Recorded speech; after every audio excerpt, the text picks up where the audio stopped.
LALS. I'm the Director of Latin American and Latino Studies, and I just want to tell you that this is such an exciting evening for me and for us.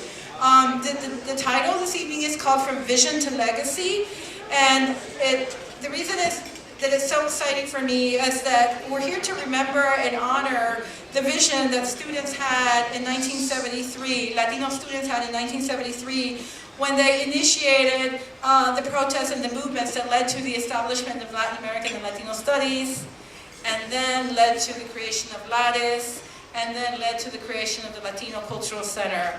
That is a tremendous legacy that we have, that those students organized and created. These students wanted a curriculum that would help them understand their history, because they weren't getting it in the school, they weren't getting it in the high schools, they weren't getting it in the university. So they wanted to learn about their history, they wanted to learn about Latin America, they wanted to learn about Latino communities in the US, and they wanted to be able to learn how to work with them and how to serve them. And it's very empowering to learn about yourself and your community when you have been erased, when you have been written out of history books. It's empowering to be able to study and research in those communities you want to serve. And it's also empowering to create learning and mentoring opportunities for those that follow you. So it's a great responsibility for us to inherit this vision and to continue to work each day to make to make sure that we fulfill this vision, that we fulfill our goals even better. What else can we do? Here in LALS, we do not see academia as an ivory tower. We see our program as a bridge. It's a bridge where we help educate and nurture students, but we also connect them to the other side. It's a conduit for them to have enriching experiences and then weave lines to the other side, help other students also do well, and help their communities.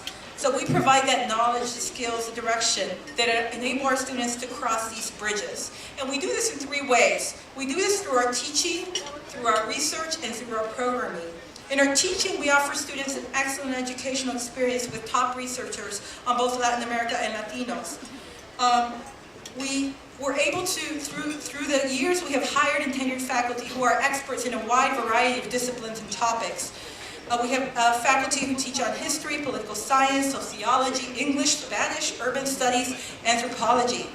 This coming year, we're offering for the first time the chance for our students to study abroad in San Cristobal de las Casas in Chiapas, Mexico. And this is going to be such a rich experience for them, and moreover, our faculty are going to be involved in that. So this first year, Professor Joel Barca is going to be taking the students, and next year Chris Boyer, and after that Xochitl. We're very excited to offer that. Our research is also renowned. In the last year alone, our faculty have published a number of important books in academic presses, and they're working on new projects. And these are books that are the product of research that links us with communities. So the research about youth, about sexuality, about education, about immigration, civic engagement, the environment. All these are sort of the efforts that our faculty are making, and we continue to secure grants on topics such as sustainability in Mexico, displacement and migration and gentrification. Finally, we are our bridge for our students through our programming. Throughout the years, we have remained active. We've created programs that directly engage Latino communities in the city. Some have been held on campus, some have been held in community settings themselves, trying to attract a broad audience, whether to share a film, share a problem, debate a problem, discuss pressing issues of the day. Some of them we've held in Spanish. And this has been a tremendous learning opportunity for us. What this fundraiser is about creating this legacy by making sure that the students today and tomorrow are able to fulfill their degrees and they're able to continue with this vision. So our students are frequently first-generation college students. They're often children of immigrants or immigrants themselves. Some of them are undocumented. And the biggest challenges they have to completing the major are financial. While some qualify for financial aid, others do not. Of those who qualify for grants, they still have to supplement the aid through loans or work. Those who do not have access to aid find themselves sometimes working 2 or 3 jobs. We have to experience this as professors, like having them juggle this, all the credits they're taking with their work. So So our program right now has not had a scholarship fund. We're just starting one to help assist them with tuition and other college-related expenses and books. We also think that Latino students should be able to afford a semester abroad or a paid internship, which are things that make such a difference in the labor market later. So we want to be able to offer first-generation students those opportunities, and that is what this evening is about also. It's not just commemorating, it's not just about the vision, but it's also about the legacy. On behalf of Chancellor Paul A. Allen Mears and myself, it's indeed a pleasure to welcome you all this evening and congratulate the Latin American and Latino Studies program on its 40th year anniversary. I was here, by the way, in 1973 and 1974, and it was a special time. I also want to recognize our special guests. I think Amalia did a pretty good job on it, but nevertheless, let me talk about all the former directors of the LALS program, distinguished alumni, students of LALS, and our community leaders. I also want to acknowledge some of the campus units that support LALS, the Latin American Recruitment and Educational Service, LARS, Hispanic Alliance for Career Enhancement, the Chancellor's Committee on the Status of Latinos, and the 6 Centers for Cultural Understanding and Social Change, which includes, of course, the Rafael Cintrón Ortiz Latino Cultural Center. LALS has come a long way since the 1973 sit-in to emphasize the need for this program. UIC is now one of the most diverse campuses in the nation, and in 2014 we were the recipient of the Higher Education Excellence and Diversity Award. We continue to place emphasis on the advantages that diversity brings to our students. Diversity is an essential part of a UIC education where students are prepared to respond to the needs of a multicultural international society. The Latino student population, as I'm sure everybody in this room is aware, is growing. It's now the 2nd largest group on campus. But the number, of course, that we're particularly excited about is the fact that our Latino undergraduate enrollment this year at UIC is 26.4%.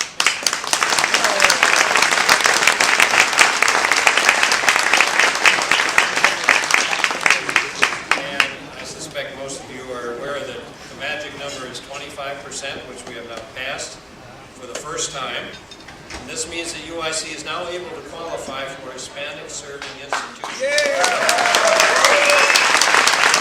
The graduation rate in 6 years for Latino students is nearly doubled. It's now 56%, nearly doubled in the last 20 years. And this is a tremendous achievement. Of course, we want to see it improve even more.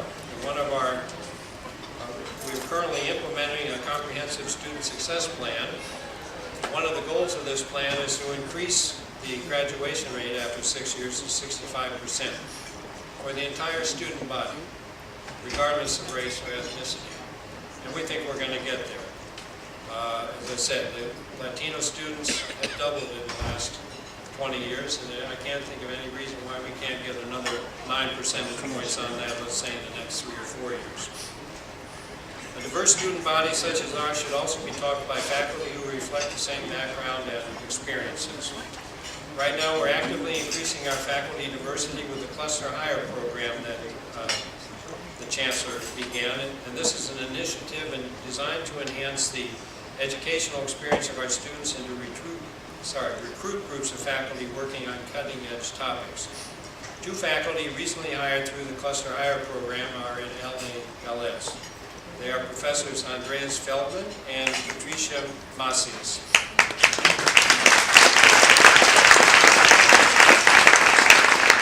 And they both will be in the Global Immigration Cluster.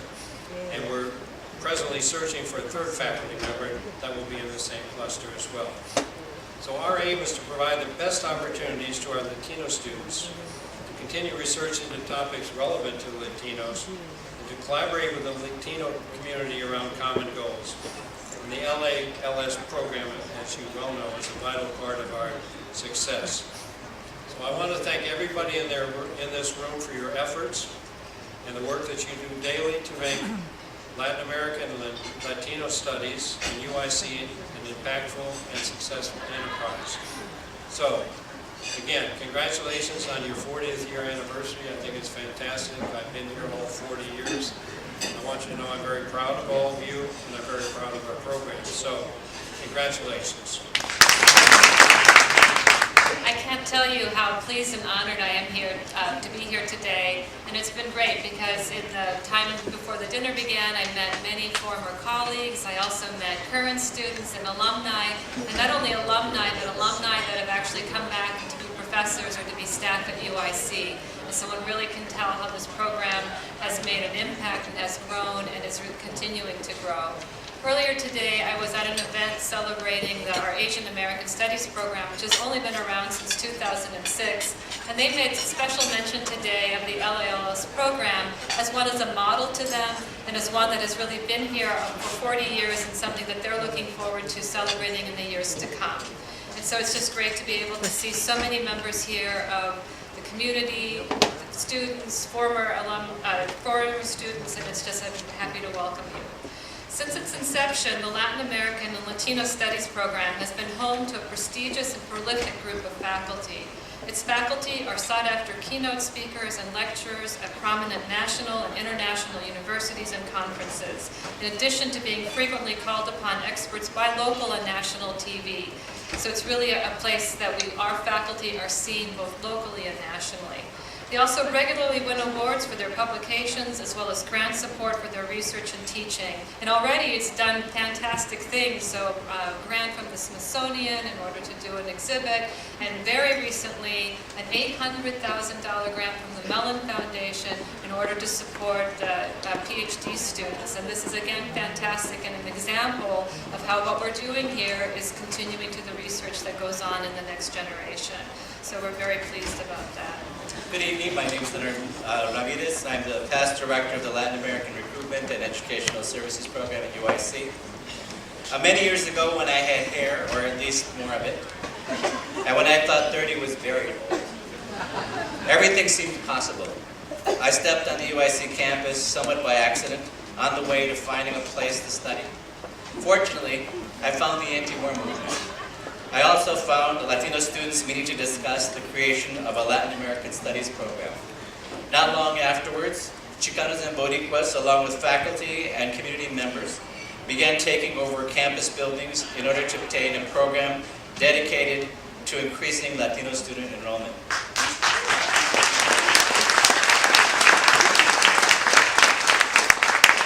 And then we demonstrated and crushed it until we founded the Rafael Cintron Ortiz Cultural Center. By that time, I had already decided UICC was where I belonged. One of the reasons I stayed was that I met so many committed people. I was particularly impressed with a professor who was passionate not only about Mexican history, but about improving the conditions of Latinos in the U.S. She was always there at the endless faculty and student meetings that happened on and off campus during the week and often on weekends. When she wasn't in classes or at meetings, she was at her typewriter, carriage returning, ringing, and papers flying, complaining about the lack of time, but still managing to produce yet another article or another chapter for a manuscript. And the fights never stopped. There was always need for more resources, more faculty lines, and greater student access. When threats arose to Latino admissions, this engaged scholar, who had the strength of character and personal will, to corner an academic vice chancellor, pull him by his tie, and demand that he answer for his actions. Now that's chutzpah. It was one of the many things that made me respect her. She was an example of what it meant to be an activist scholar, not just content to read another paper at a conference, but dedicated to being an effective change agent and an example to others. It is with great pleasure that I introduce the historian and my mentor and friend, Mary Kay Warren.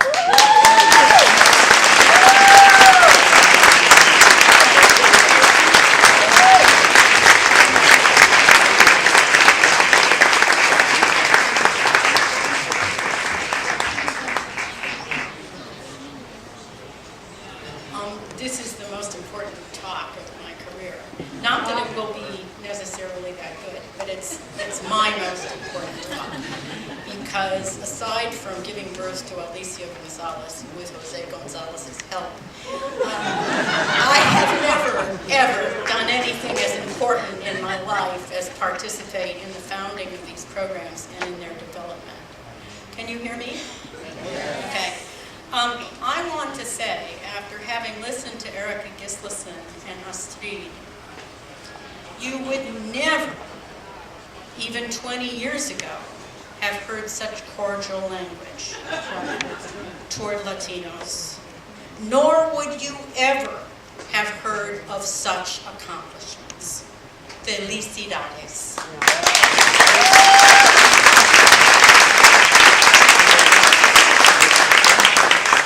I'm going to give some outlines of our history. I wish that this following thing could happen, that somehow or another it could be on a website and every one of you who participated could put in your comments, because this is a very partial history of what I remember and what others that helped me remember, but there's much more to remember, and each of you has your own memories.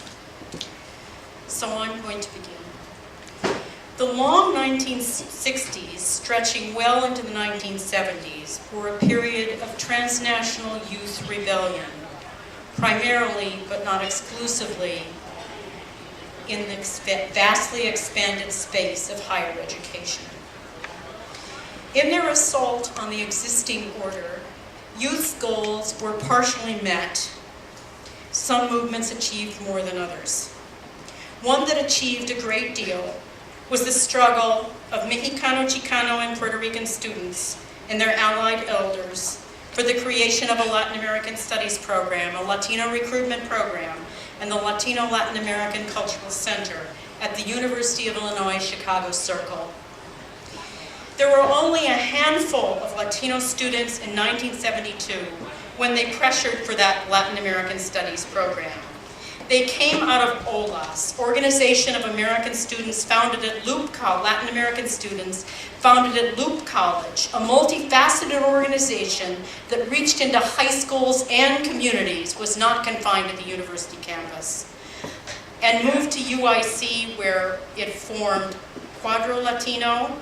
Also engaged in UIC in the struggle for Latin American Studies were students in the Teachers Corps program, and also in the Aspira bilingual teacher preparation program. Among the leaders, and some are here tonight, Carlos Heredia, Ada Lopez, Omar Lopez, and Danny Solis. Irma Salcedo came out of Mexico 68, and with her sidekick, Josefina Kramer, whose brother is here this evening, were perhaps the most vociferous of the revolutionaries, unwilling to accept halfway measures and token victories. As secretary of the appointed director of the new Latin American Studies program, Josefina objected to that man's conservative politics and timidity, and soon the administration bowed to her will and removed him. In the spring of 1973, I had just completed my PhD at the University of Wisconsin, and I was teaching at Northwestern when I got a call from my major professor to contact Otto Picasa, a professor at Roosevelt who was then in the UICC Teacher Corps program, although Otto reminds me that he was in the Aspira bilingual Teacher Corps program probably as well. My professor said he was looking for a professor of Latin American history for the new program. I talked with Otto. I was coming off years of anti-war, anti-imperialist, and trade union struggles at the University of Wisconsin campus, and I jumped at the opportunity to work with politicized Latino students.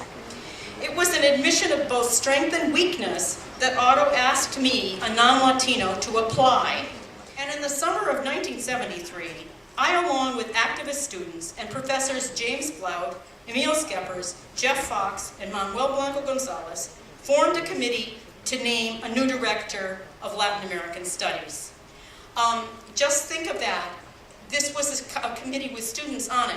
And as Miguel Rodriguez has just reminded me, all of our professors' choices had students on the committee. And that was not heard of at UIC.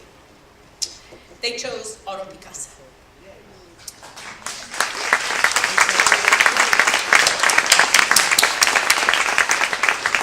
In the summer of 1973, 1973, a new super militant movement coming out of the communities transformed student politics at UICC in their push for a recruitment program for Latinos. Leading the struggle were the Puerto Rican Socialist Party, Mega Sorrentini, Marta Rodriguez, Antonio Hernandez, David Santiago, and young activists involved in the creation of the Puerto Rican High School and led by the stunningly talented Oscar Lopez.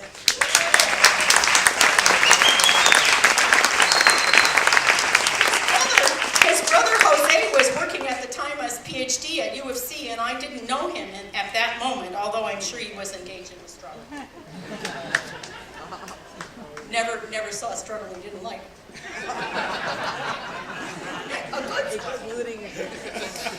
Oscar was working for Northwest Organization, one of the many Alinsky-influenced community organizations of the day, but Oscar's vision was broader and his agenda was more radical.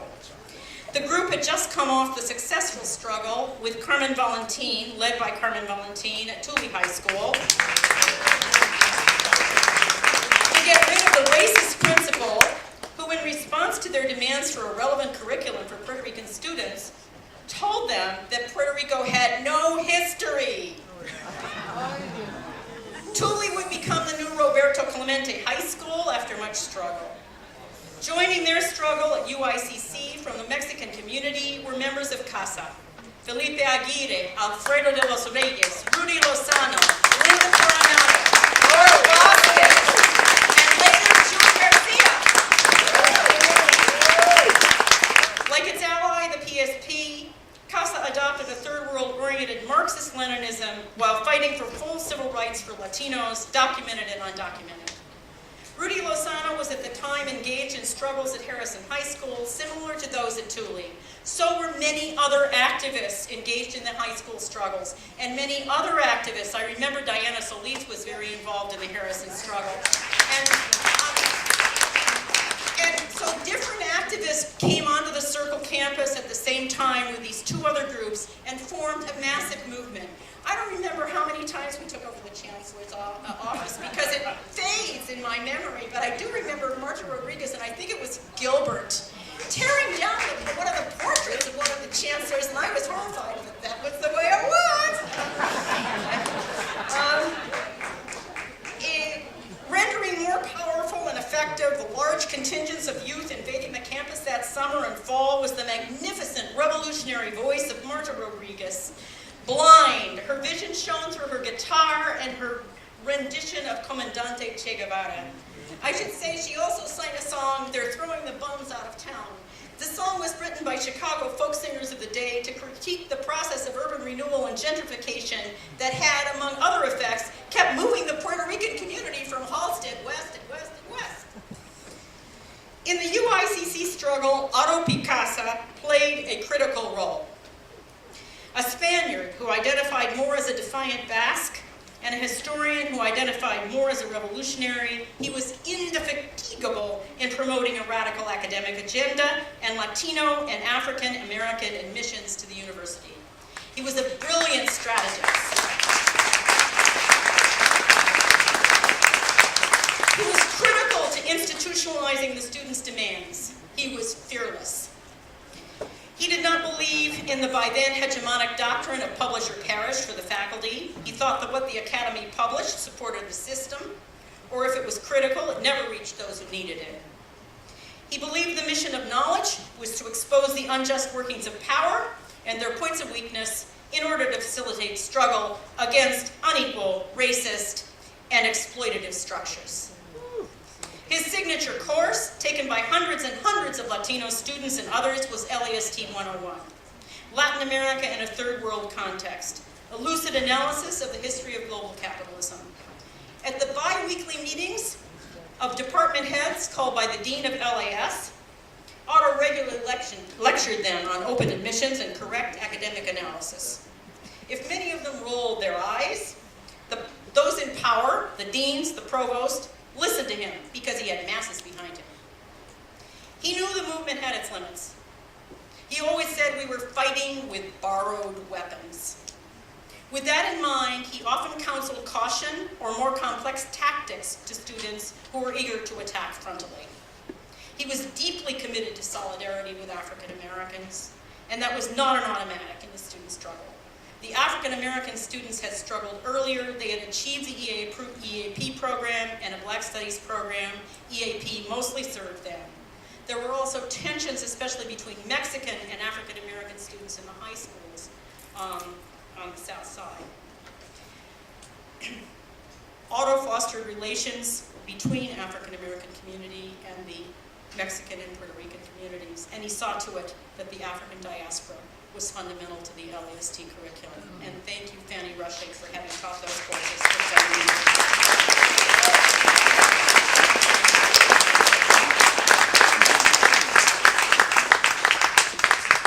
Otto, like the students, conceived of the Latin American Studies program as addressing both Latin America and Latino issues linked through shared cultures and structures of domination. He saw LAST, the new recruitment program, which was first called LARP, then called LALS, and the Imagine Cultural Center as operating together under LAST direction. In the summer of 1975, Latin American Studies had grown to a faculty of 5 thanks to all of these struggles. Renato Barahona, although a PhD in Spanish history, taught Chicano studies. I taught Mexican history and women's history. Otto taught Latin America, the world, and the African diaspora. Art Vasquez, community studies. And Rafael Cintrón Ortiz, Puerto Rican studies. That summer and fall, we sat down to draw up a vision statement. It took us months. It was no more than 1 page long.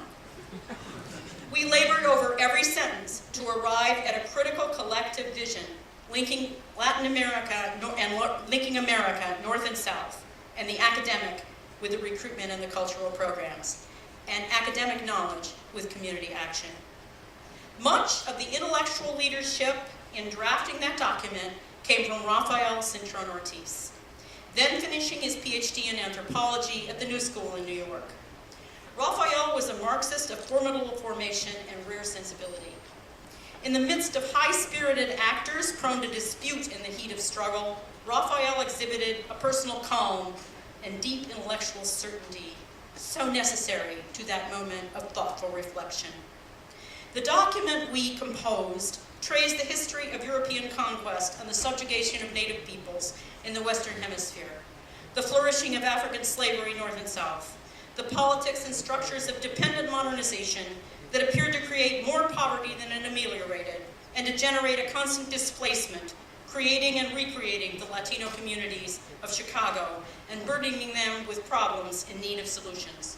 Gentrification, deteriorating overcrowded schools, gangs and drugs, inadequate paths of educational mobility and to viable employment alternatives, inadequate health and other community services. It detailed as well a pedagogy that would encourage political and social mobilization. Now in February 1976, this brilliant young man, Rafael Cintrón Ortiz, just 29 years old, was murdered. It's not entirely clear why. Whether it was a question of sexual orientation, whether it was political, or whether it had another motive. But I want to take this opportunity to say one thing. Not only was this man extraordinarily brilliant and such a fine person, but I want to take the alternative moment to say, in our document, there was not a word about gender equality or sexual diversity. Those came much later, and they came belatedly. We need to be critical.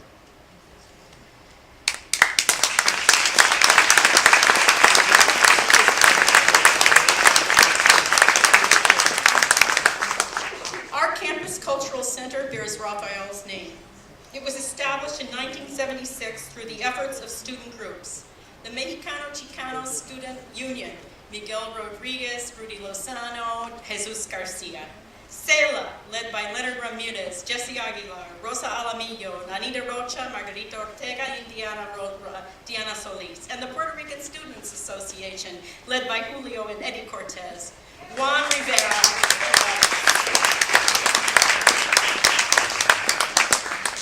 As people have now become accustomed to the space in B2 lecture Lecture Center. They have no idea how much energy went into securing that space. And Miguel Rodriguez, or maybe it was Chewy, just said to me, "You don't have any idea, we took over the Chancellor's office again. You know, we sat there for a long time." Before 1976, SALA in particular had co-sponsored with LAST many cultural events. We had hosted Teatro Triangulo from Venezuela, Los Mascarones Teatro from Mexico, Teatro del Barrio from Chicago, singers Isabel and Angel Parra and Patricio Castillo from Chile. They were part of the solidarity work on behalf of the victims of Pinochet's coup against the democratically elected socialist government of Allende in Chile. In 1976, we hosted the Casasola exhibit of photography from the Mexican Revolution, sponsored by the Movimiento Artístico Chicano March, led by Jose Gonzalez.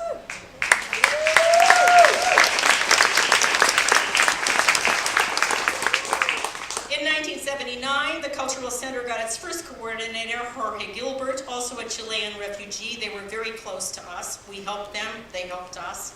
From 1980 to 1986, under the leadership of Mark Zimmerman, the center sponsored. The center supported the new Central American revolutions and the refugees from their repression. Writers and poets, including Ernesto Cardenal, came, later Rigoberto Menchú. Musicians Carlos Mejia Godoy, Roy Brown, Gabino Palomares, and others performed, including Teatro Escombray from Cuba. Mark encouraged Ecos, the literary journal that engaged Beatriz Pariquian, who's with us tonight, Ralph Cintron, and others. And the student-run newspaper La Opinión Latina. The center also developed an annual Cinco de Mayo celebration that brought busloads of students from the Chicago schools. In 1986, Jose Luis Lopez became the first student director, and Mark joined the Latin American Studies faculty. Now, difficult part. Although the Cultural Center was launched by 1980, LALS was floundering. The university pressured to split up the three programs then under Latin American Studies. Otto opposed, arguing that if they were separated, they would lose their radical edge.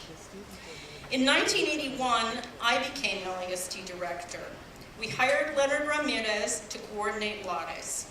He was coming off years of teaching at Latino Youth, a very successful pioneering program for high school dropouts.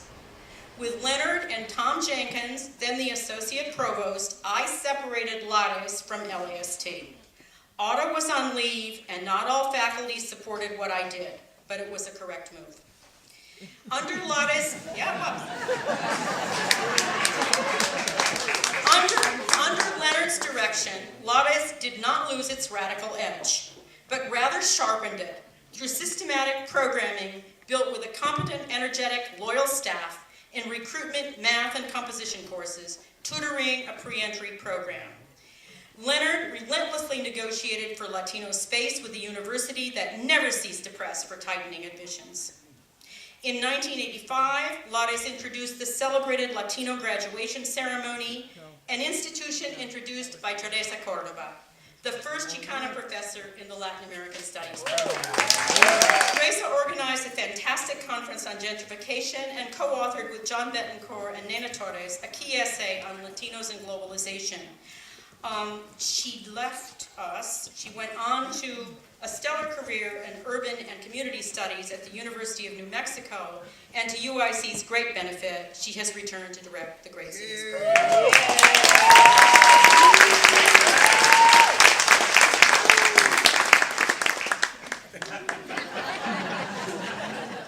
From leave and found out what I had done, I had to leave the directorship. That was not the only reason. I was trying to introduce a scale for salary raises based on productivity, which placed great emphasis on publication.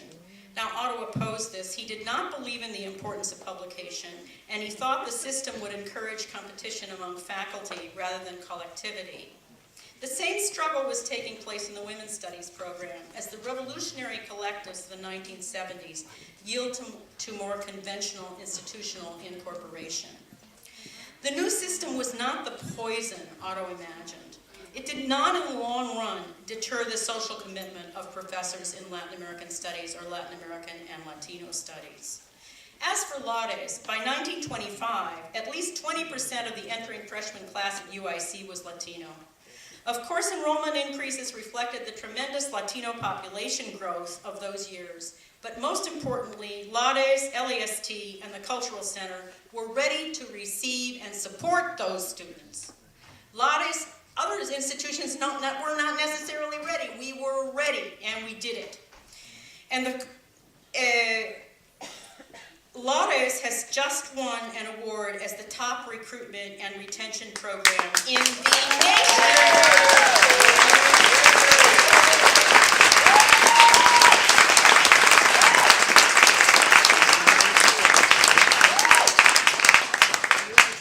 In the 1980s, a major shift took place in politics.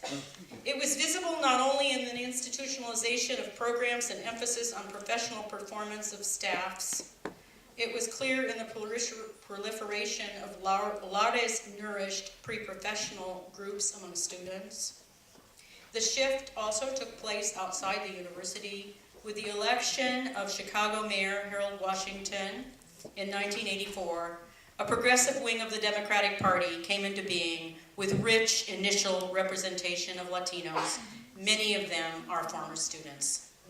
Here finally was the Latino African American Alliance, and in building it, Rudy Lozano was key.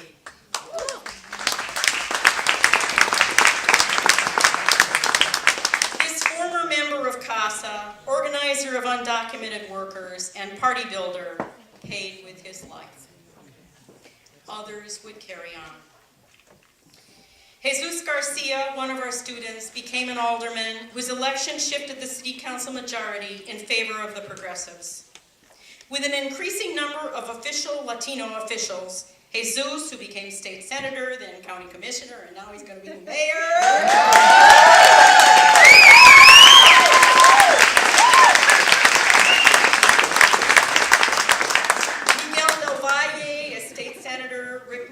Alderman Ada Lopez, elected to the University of Illinois Board of Trustees, now Rick Estrada, also on the University of Trustees. With these elected officials, faculty, staff, and students at UIC called upon them to join in pressuring the university in progressive directions, and there was a less direct action from students at that time. At the same time, we were able to secure friends in high places within the university, such as Luis Año Nuevo Kerr, the author of the first history of the Mexican community of Chicago. Yeah. And as vice provost, a stalwart ally of LALS and a supporter of a number of initiatives shared among Latin American studies, LALS, and other university programs, faculty members and students, at the medical center, in the English department with Marcia Farr, in art and architecture. In conferences, seminars abroad, and publications, we sought transnational approaches to local issues of health, education, gender relations, and the arts. In the early 1990s, LALS was thriving and so was the Cultural Center. But the Latin American Studies program remained plagued by a great weakness. We could not attract or retain qualified Latinos specializing in Latino studies or Latin American studies who were at the same time committed to struggles vital to Latino communities. Finally, in 1995 and 6, we hired sociologist Nilda Flores Gonzalez, whose research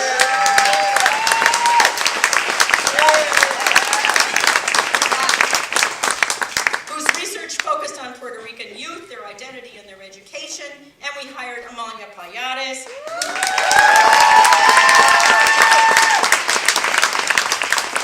whose PhD focused on Ecuadorian native peoples, but whose work would also turn to Latino immigration. Nilda and Amalia represented a new generation of Latino scholars just coming out of universities. In those, my last years at UIC, we were in full potential transition toward a Latino program, every bit as excellent as our Latin American program, and with an activist commitment. It was important that at the same time, Otto Picasa, Mark Zimmerman, and myself all left. Renato Barahona had also left some years before to go to the history department. it was very important that the old people move aside. Absolutely essential. And let the new ones fly. And they did. And they did.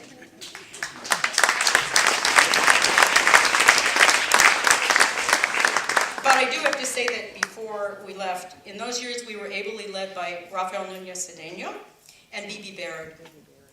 In 2000, the program made its decisive transition with the hiring of Francis Aparicio.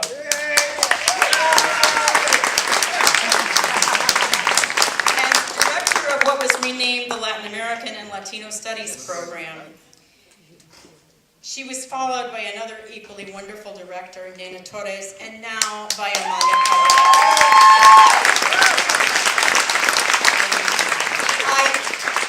I take great pride in the fact that women finally came to power, and that everyone has just done such a fantastic job. You would never have imagined it in 1975. Felicidades! This is very humbling. We were now told that we were going to get to say 2 words. I'd like to say that this is the job that I had always wanted to have in my entire life, was working at UIC. It is the university that opens its doors to the community. When people say we need to reach out to the community, I say, no, we are the community. We broke down these walls, we opened the doors. This is our community. I am very grateful to Frances Aparicio for the work that she did in really laying the groundwork for taking the program that all the rest of you, Mary Kay, and everyone else helped build to both a scholarly as well as an engagement. And I'm incredibly grateful for Amalia Payares, who has taken up the directorship of the program and hopefully will continue to take it to another level. So all I have to say is thank you.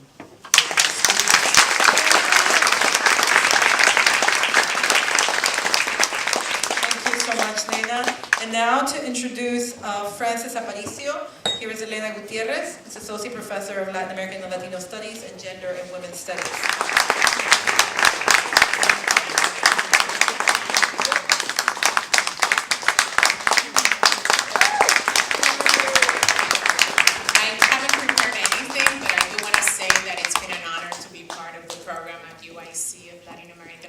Studies.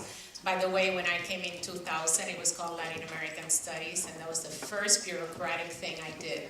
I changed the title to Latin American and Latino Studies. So, anyway, but I want to just, I think being here, realizing that we are only one speckle of sand, right, in this longer history of collective activism and of changing higher education since the 1970s. It's really important now to see ourselves as part of this longer history. So thank you so much. Well, I think Amalia did right not to let me prepare a speech, because otherwise you'd probably be here much longer. I'm deeply touched by this recognition by my fellow faculty members here, precisely because Latin American Studies has become an outstanding unit, recognized statewide and nationally for the quality of its professorship, because they are simply impressive, and that is something that we all ought to be very proud of having this group of faculty that has put Latin American and Latino study in the map, because you all are part of this process that has been changing this university and this department. So I don't really want to take much of the time because there's some dancing to do, but I'm really very grateful and thankful to all of you for this distinction. Good evening, everyone. Muchas gracias. Es un gran placer estar aquí esta noche con ustedes. Not just to celebrate and to reminisce, but also to make sure that the struggle that we waged in the late 60s and early 70s, both at Luke College with friends, colleagues like Ada Lopez, my wife Mina, Refugio Gonzalez, and many more, that struggle continues. I think the spirit that led us to do what we did was not just a spirit of restlessness, but it was a spirit of, in the spirit of having a deep sense of injustices being committed against the community. So what we did basically then was to react as best as possible to the situations that we saw among our students, especially starting with the high school level at schools like Thule and Harrison High School, which were back then the Clemente and the Juarez High School equivalents, where we faced all kinds of situations and basically were not acknowledged as a group. When moving on to Loop College, we felt that the time had come for us to begin to assert ourselves and to begin to speak up. Y así lo hicimos. We raised our voices, empezamos a organizarnos as best we could. We questioned the administration of Loop College, whose newspaper did not acknowledge our activities. We got together with the Black Student Organization, the Black Student Alliance, formed a strategy and pressured the administration to give us our own newspaper. And they did. They gave us a newspaper, a budget for a newspaper, an office, and we called it the Third World. So we had a newspaper back in 1968-69 at Loop College, put out by brown and black students, reflecting the issues of the day. Not just the experience at UIC of being a part of Union for Puerto Rican Students, there was also the engagement with very caring, dedicated, and committed faculty, including Jose Lopez, Nilda Flores Gonzalez, Amalia Payares, Ms. Aparicio, Tyrone Foreman, Amanda Lewis, Dr. Philip Bowman. These people were instrumental in helping me to formulate myself and even identify who in the world I actually was. That was a very difficult process. But I also want to mention that the Dr. Pedro Albizu Campos Puerto Rican High School that the introducer commented on is the same school that our keynote mentioned in her comments when she talked about the Puerto Rican High School. It brings it full circle for me, imagining that the people who were struggling, battling for an LALS program, a LADS program, a Latino Cultural Center, were also in the communities, in the neighborhoods, battling and fighting for this contested space of education. It was people like Oscar Lopez Rivera who not only founded these organizations on campus at UIC, but also founded Albizu Campos Puerto Rican High School. The success of the school, the success of our students, the 97.8% graduation rate, that is the harvest of LALS programs, Latino Cultural Center programs, because it's the only reason that I found myself at that school. It's the only reason that I found myself on Division Street, on Paseo Boricua, battling not only for the school, but also for the release of Oscar Lopez Rivera, who's still incarcerated right now. Okay, now, I had a 13-page speech, and I'm not going to share it. Instead, I'd like to share something with you that's a little bit more personal. I'm going to be a little bit vulnerable with you right now. In the process of engaging in these dangerous memories, not just from today, talking about some pretty progressive and revolutionary stuff, in the classroom, that was some dangerous memories too. And it helped me to find myself, and it helps all of us, I'm sure, students, and that's why everybody came here today, because this program was so absolutely important. In the process of engaging with these classes, I actually, I would do a little, poetry. So I'm going to do a little poem, switch it up a little bit. So here's a poem. I identify identity not as white skin. I stand proud, Puerto Rican within this world of self-hate, where lost souls lose self and can't relate, left only to make our own space in this God-forsaken place, to make our own space in this God-forsaken. taken from me since birth. My tongue has been gone, so I speak with what I'm taught, store-bought like chess pawns, leaving me limited in motion, unable to navigate the terrain of power and find groups that are like mine to gravitate in these hated hours. This is the lost compass of self, direction to be determined. Until then, a postponed state of mental health, a colonial psychosis. We can see, hear, smell, taste, and touch, but you never know this when the U.S. experiments with our bodies and minds and toxifies our lands with explosives, resulting in a contaminated cancer patient with cut tubes, capture culture, and lack of focus, where the only notion of pride is conditioned into us from the age of 5.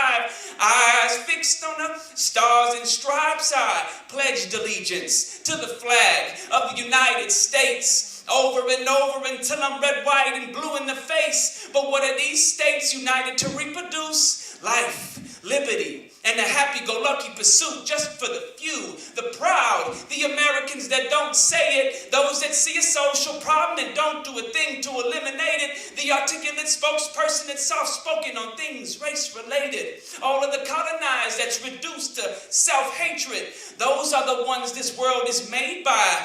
Those are the ones this world is shaped for, detached from our reality. When in fact, it's our people's hands that are callousing from the work that makes the world go, and all these imposed plans expand because they're attached to imperial strategy. So it's time to reclaim, to redefine and rename the mystery behind the history, to take back our dignity back in our vicinity, back with home remedies, back with the past as we stack, rack, and wrap our brains with collective memory.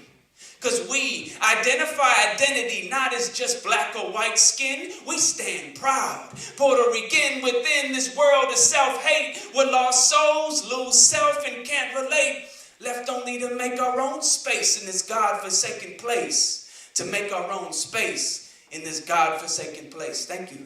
I'm here to honor my late husband, Otto Picasa, my friend. Mary Kay Vaughan brilliantly, stated as she took us through an abbreviated yet very complex history of the last 40 years. I was reflecting and I remembered what Arturo Madrid, Professor Arturo Madrid, used to say, that most of us have experienced the phenomena of the first, of being the first. And what does that mean, for us to be the first? It means that, it sounds like a cliche, but it's true. It means that, we're navigating through uncharted waters, dangerous waters many times, without a safe port, without anyone that we can call to ask for advice. We are trying to make the invisible visible. And we're doing it alone most of the time. Because to have a vision means that most of our friends don't even understand us. And yet we are driven by that vision. Otto came from the Basque Country, son of workers. Across the estuary was the town where the bankers and the professionals lived. He lost his scholarship to go and study in Sevilla because he refused to give the fascist salute when an entourage from Madrid came to the university. We have to continue growing the legacy. We have to expand. I know that in any way that I can help, I will always help. And I know that Rick Estrada, who is now a trustee, has a great opportunity to expand the budgets and to strengthen the programs that we have fought for the 40 years. I think that among us, Otto Picasa has a special place because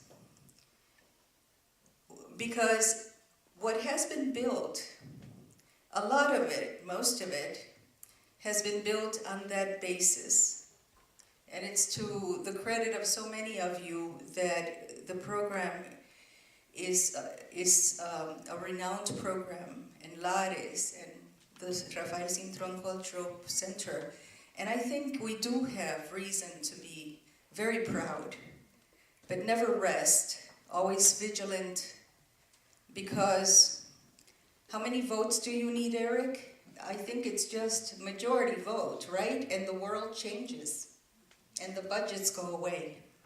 So we must continue. Anything I can do, I'm here. Thank you. My name is Manuel Jimenez. If anybody was to ask me where I would be at this night in October about 3 years ago, I would say at home sleeping. Well, unfortunately, God had other plans for me. I attended the University of Illinois in Chicago with an interest in political science. I stumbled upon a Latin American Studies Latino course on accident with Jose Lopez and Xochitl Ibarra about 3 years ago.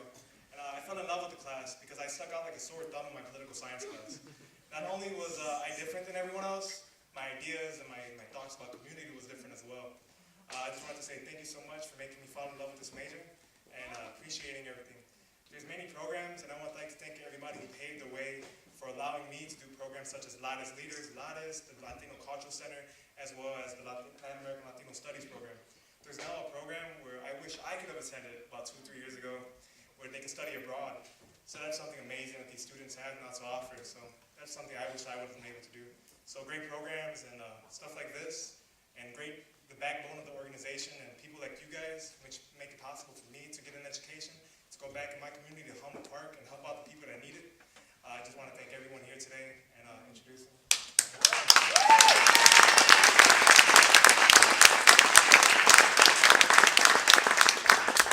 Yeah, and just to keep it short as well, the decision of choosing such an extraordinary program, like we've heard all night long, it didn't just come after researching other graduate programs as well. It was because of its really devotion to the community from the past, and just as much as it has it now. That involvement in the community continues, and hearing the stories from 40 years ago to where we are today, I'm really proud to see that this program continues to follow that legacy as well.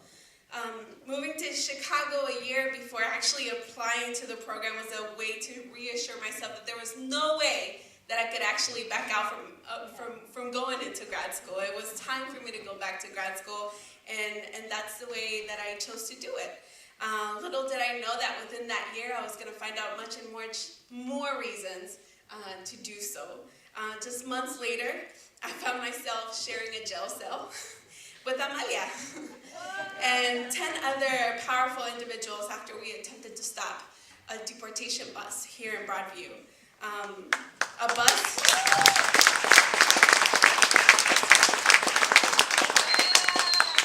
bus full of individuals, fathers and brothers like Octavio and Brigido, that we will never forget.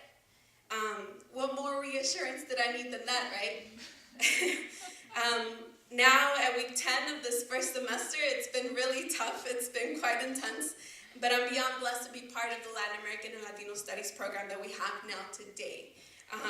In this short time, I've learned plenty, including the fact that I can no longer pull any all-nighters like I did when I was in undergrad, right? But being amongst Latina and Latino peers and professors is something that I never experienced growing up in the South. It's something very new and something that I hold very, very, very close to me. One of the classes is a grand example of that richness, right? One of the classes that I have with Andreas Feldman, with fellow classmates from Colombia, Argentina, Uruguay, Chile, Mexico, Haiti. So many perspectives and so many ideas bounce in that classroom. I'm also experiencing my first time as a TA, something that is also very new to me. and 60 students that I have to handle this semester. 60 strong and determined students, but whom I learn from each and every day, and who also help keep me grounded. It's definitely been a blessing, but with its intensity though, comes plenty of support, and that support comes from both professors and also from my fellow cohort members, people like Jorge, people like Ana, Laura.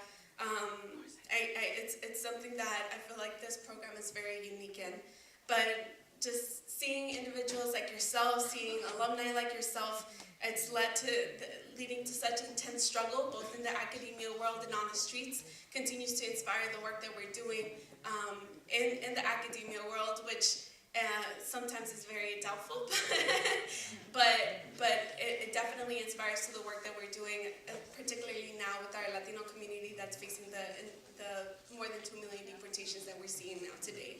So thank you for your inspiration. Thank you for your motivation. We are students that are in this program today. We're the fruit of that labor, and we will continue to hold that very strong value and continue to have it forward in the years that are coming. Thank you. First of all, I want to congratulate the Latin American and Latino Studies students and teachers in this special anniversary. And I want to thank Amalia Payares for the invitation. Since I have lived in the United States, I have witnessed the courage of many undocumented youth and adults, workers, fathers and mothers, who have participated in marches, hunger strikes, civil disobedience actions in the struggle for immigrant rights. I have learned many lessons from all of them. I will never forget the determination of people in deportation proceedings participating in direct actions such as stopping buses from the detention centers. I have also learned how it was possible to stop the deportation of community members if we have the solidarity and the participation of our communities. But I would be remiss if I did not obviously call upon and invoke the people who have also been with us, people like James Blount, people like Otto Picasa, people that made major contributions like Rudy Lozano. And I would be remiss not to invoke the presence of my brother, Oscar Lopez Rivera. He is now going to his 34th year as a political prisoner. And obviously, in the last few years, we have been celebrating a series of 40 anniversaries. We celebrated now the 40th anniversary of the Latin American Studies program at UIC. We celebrated the foundation and the construction of Roberto Clemente High School just about a month ago. We celebrated the 43rd birthday of El Rincon Community Drug Center about 4 months ago. 2 years ago, we celebrated the 40th anniversary of the Puerto Rican Cultural Center. And just before that, the 40th anniversary of the Dr. Pedro Albizu Campos High School. And the 40th anniversary of the longest Latino publication that obviously this month will be dedicated to the Latin American Studies program, De Queón de Sola at Northeastern. All of these are products and a legacy of work that my brother inspired and helped to organize. But he was not alone. There were people like Reverend Jose Torres, who died a few years ago, a man who was the only Latino who marched with Martin Luther King in Selma, Alabama. Reverend Torres' church was right on Ashland, and it is there where we began to gain consciousness of the fact that the University of Illinois ultimately ended up being built on the graveyard of a Mexican, Puerto Rican, and African American community. And it is that obviously historical memory that forced us at that moment to really begin to say this university needed to open up its doors. And it is the gelling and melding of the Mexican and the Chicanos in the Mexican and Chicano community, and the activism of that community, and the activism of the Puerto Rican community that came together to produce a lot of what today we are celebrating throughout this city. Because at the same time we celebrate the construction of Roberto Clemente, we should be celebrating very soon the construction of Benito Juarez. And so you got to understand that these things happen, and they happen in a very unique way. While Cubans were fighting for bilingual education in Dade County, where Puerto Ricans were fighting for Puerto Rican studies in New York City, where Chicanos were fighting for Chicano studies and the inclusion in Los Angeles, Mexicans and Puerto Ricans were fighting here in Chicago and gave birth to a Latino consciousness. And this is really important for us to obviously be able to discuss, but more importantly, the contributions that the Latino Latin American Studies program has made. And I think Rosie pointed out very clearly the research-based activities of the Latino Latin American Studies program, but also it is important just to highlight the importance of Marcha. Marcha happened in the midst of that struggle. Marcha, both in terms of the research as well as the production of the final book, is a product of what real research should be about. An engaged research, a research that engages community and that transforms our community into intellectual spaces, and that really sees community as critical spaces to be engaged and not to be forgotten and not to be left behind, and to challenge our young people to be able to go back to this community and be agents of change and agents of transformation. That's the message that I leave, both for the community and for the Latino Latin American Studies program. Thank you. And I'm really honored to introduce Mary Kay Vaughn. I think you all heard what she had to say tonight, and it fit in perfectly with what Jose Lopez acaba de decir, what he just said to us about the period of time that we were looking back at, the founding moments, which were part of what I have called the Great Latino Awakening in Chicago. The Great Latino Awakening of the 1970s, after all kinds of problems of discrimination and violations of human rights, and people had to get organized, and they began to get organized in the barrios. And remember this, what happened in 1966 in the uprising in the Puerto Rican community, and the things that were going on in the early 70s. We're going to have a whole session on that. And in the midst of this, of course, there's somebody studying Mexican history over in Wisconsin and looking for an opportunity to start her career, very much involved in the activism taking place on the campuses, and she gets the call from this other very activist professor, Otto Picasa, and before we know it, she's on her way to this campus at the University of Illinois at Chicago, a space that, as Jose Lopez said, was imposed upon a community that existed here and could easily have just overridden that community, but the professors who became part of Latin American Studies had the commitment to take that situation around, turn it around, so that this space that was taken from the community would serve the community in the most deep and important ways that it could be served. And that, I think, is part of what Mary Kay Vaughn came into. Now, she came into it as a history teacher, and she gave the Mexican students and the Puerto Rican students one of the things they hungered for, a deep, abiding, radical knowledge of their own history, with a great deal of knowledge of that history and a great understanding of the processes of education that were part of that history, and that, in fact, were a model for understanding other aspects of that history.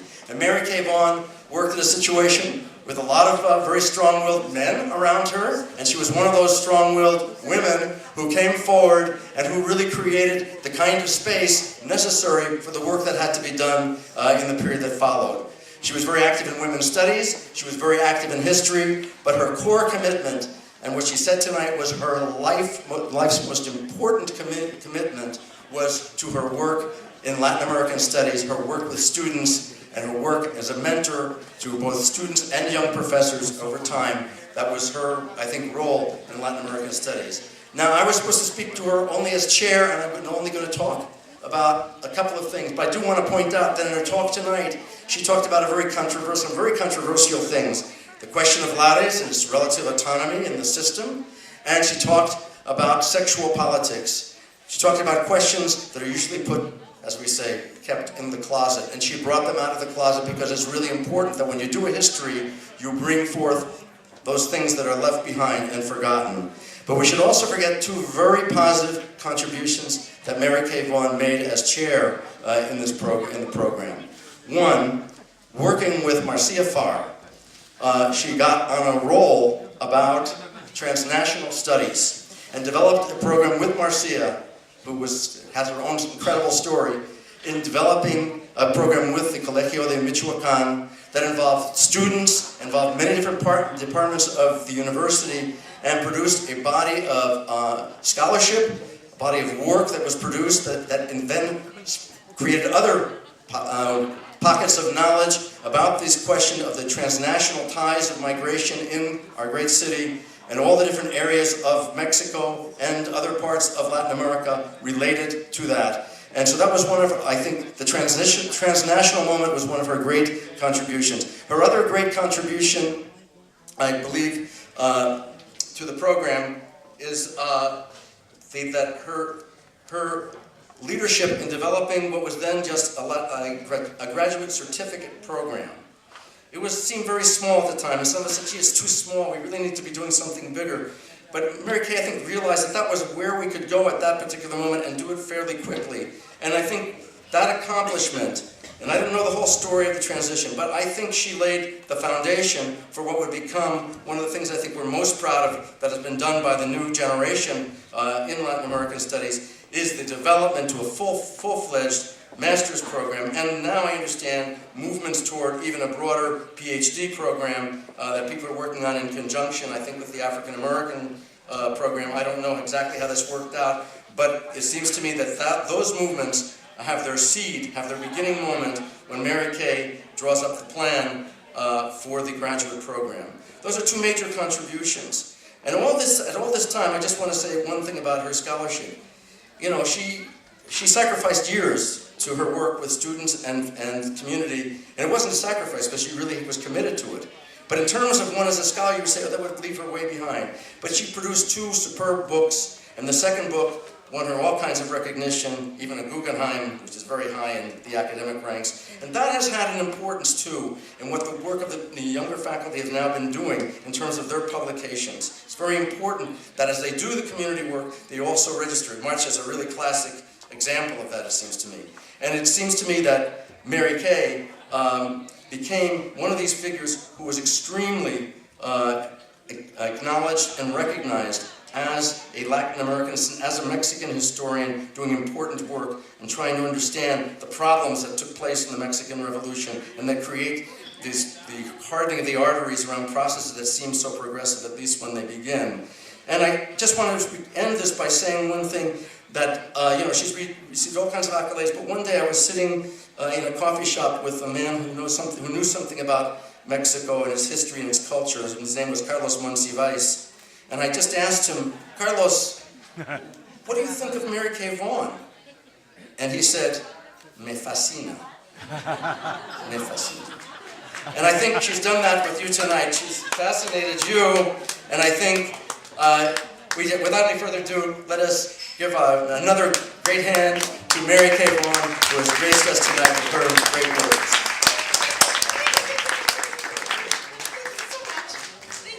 Oh, that was lovely.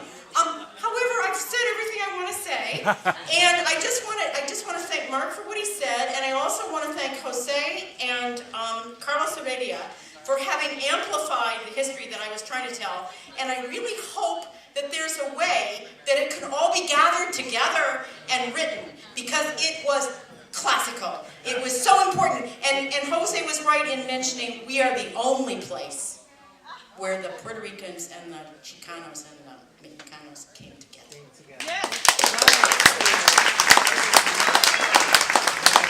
See you at the 50th, maybe.